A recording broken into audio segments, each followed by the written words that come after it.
Hello, welcome to an episode of Low Carb in the Leaves, which is not in the leaves at all.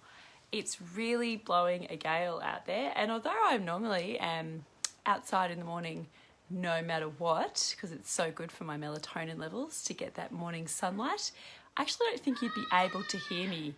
So, my daughter is having problems with her puppy. Yeah, you wouldn't be able to hear me if I was outside, so I'm inside. Good morning. Okay, so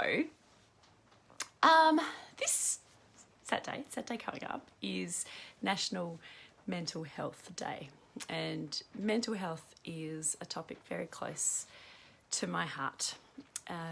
As an Australian GP, I deal with mental health a lot. I used to did a term as a psychiatry registrar in this local community, and I believe things are getting a lot better, but it certainly used to be a condition, or mental health conditions in general used to be very stigmatised, and there was lots of shame around them. And that's improving, and things like the National Mental Health Day and Mental Health Week do wonderful things to reduce the stigma around mental illness, which I think is extremely important and something we all need to work towards. Today I wanted to discuss, actually this week, I'm going to discuss another aspect of mental illness, which probably doesn't get as much airtime as it should, and that is the connection between food and mood. And it goes both ways. The food we eat really does affect our mental health, our mood, but also our mood and our mental health affects our food choices. So it's this complex interplay between nutrition and mental health. And so this week I'm going to over the next 5 days, discuss various aspects of this and what we can all do to make ourselves feel better. So when a new patient comes to see me and one of their chief complaints is mental health issues, anxiety, depression, bipolar affective disorder, obsessive compulsive issues, whatever it is, just emotional distress, I always ask about their nutrition. I also always ask about their sleep, social connection. Do they get time to themselves? Do they get time to rest? Do they get time to move their bodies and exercise? Do they get time outside? I look at all of these modifiable lifestyle factors because they are extremely powerful and really, really, really, really important when trying to recover and heal and deal with a mental health condition. And one really important thing that I would discuss today is the gut and the gut-brain axis and its role in mental illness or mental health. So one way in which the relationship between mental wellness and nutrition is mediated is through our gut-brain connection, also known as the gut-brain axis. We talk about axis or axes in medicine, which are basically highways of communication, and they can exist between hormones, between the immune system and between the nervous system. So this particular axis is this bidirectional communication network between our gut and the central nervous system, and the central nervous system includes the spinal cord and the brain, and it then interacts with the enteric nervous system, which is the nervous system of the gut, and it also interacts with the gut microbiome, the gut microbes.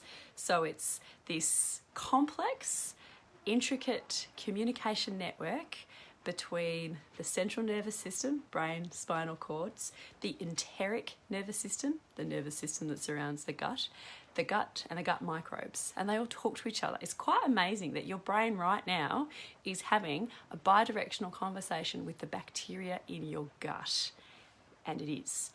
And this system also interacts with our hormonal system, the immune system, the hormonal system, which is the endocrine system, and also our immune system. So it's a very elegant and very complex sort of system of signalling that goes on all the time. And it has the power to make us feel well and the power to make us feel unwell.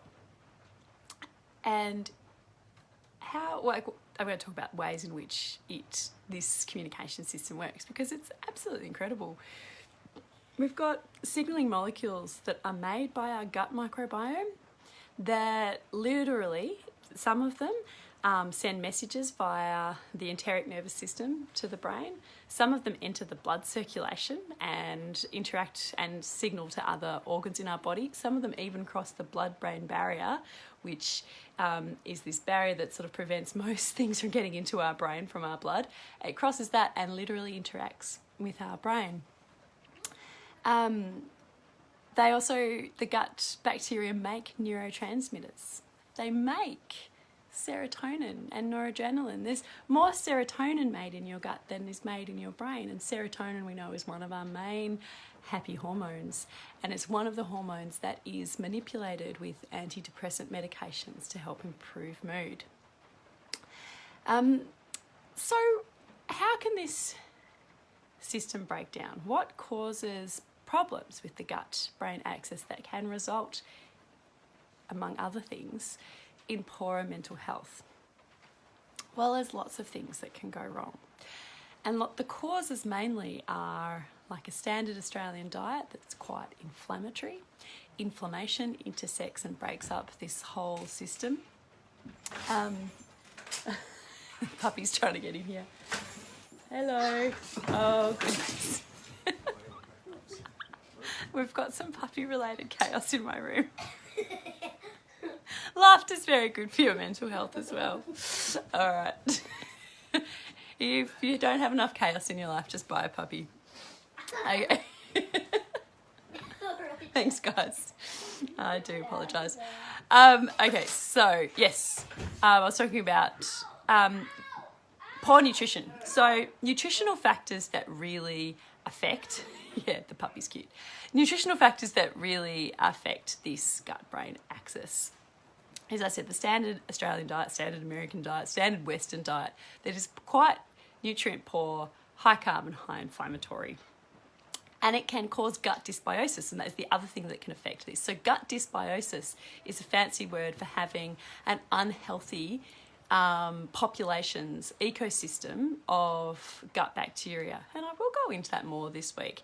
Blood sugar dysregulation. So having highs and lows in your blood sugar wreaks havoc on the gut-brain axis and on your mood. And, you know, a high-carb standard Australian diet is a cause of blood sugar dysregulation for so many people.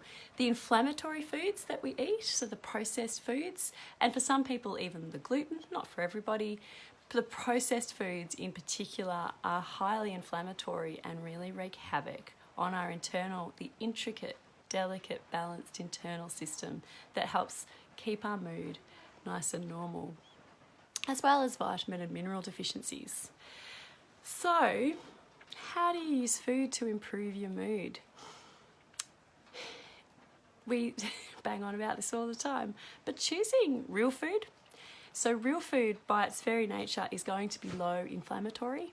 It's not going to have these industrialised seed oils and surfactants and fillers and multidextrates and polysorbate A and all of this stuff that we have been told is perfectly safe to eat and floods the central aisles of our supermarket.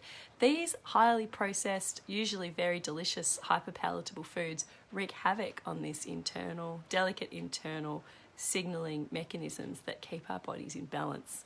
So divorcing yourself from processed foods and eating real foods is absolutely vital to restoring your gut health, restoring your nutritional health, so restoring any micronutrient deficiencies, vitamin and mineral deficiencies, and also improving the gut microbiome and the ecosystem there.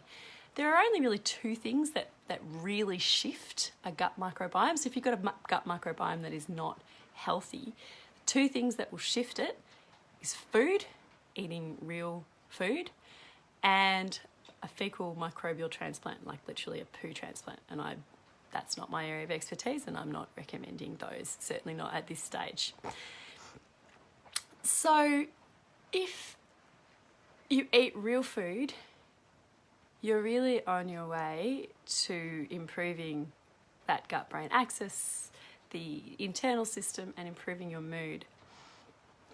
And of course, if you have got blood sugar issues, if you've got metabolic disease, if you've got a weight loss goal, if you're overweight, if you have fatty liver, high insulin, insulin resistance, polycystic ovarian syndrome, any kind of metabolic syndrome, then we would recommend that in addition to eating real food, natural food as close as possible to its natural state, you should also want to eat low carb versions of those real foods. So eat delicious veggies and meat and eggs and nuts and seeds, fish and seafood. Those foods are really good for your mood. All right. See you later, everybody. It's been fun. Apologise about the puppy chaos. I'll see you tomorrow, and we will continue our discussion on mood and food and mood. Bye now.